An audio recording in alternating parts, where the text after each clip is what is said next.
Selanjutnya, Saudara, jenazah Wakil Presiden ke-9 Republik Indonesia Hamzahas dimakamkan di Yayasan Pendidikan Al-Ikhlas Cisarua, Kabupaten Bogor, Jawa Barat pada Rabu sore. Menko Polhukam Hadi Cahyanto bertindak sebagai inspektur upacara.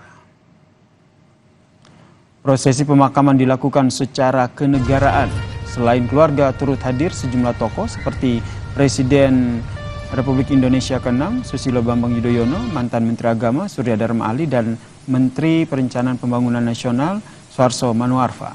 Sebelumnya, Saudara, jenazah telah disemayamkan di rumah duka sekaligus disolatkan di daerah Matraman, Jakarta Timur. Presiden Joko Widodo sempat bertakziah ke rumah duka.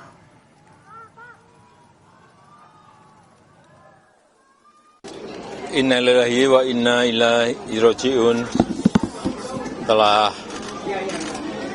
berpulang ke rahmatullah tadi pagi almarhum Bapak Dr.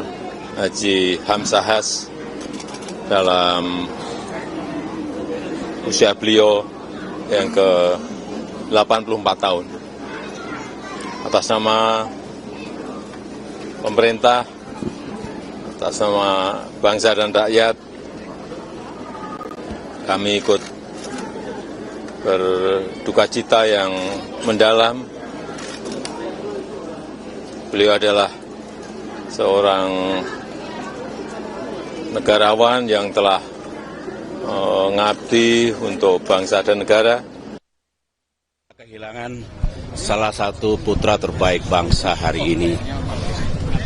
Jasa beliau besar, baik dalam ikut memimpin negeri ini maupun perjuangan sebelumnya di dunia politik, di dunia dakwah dan sebagainya.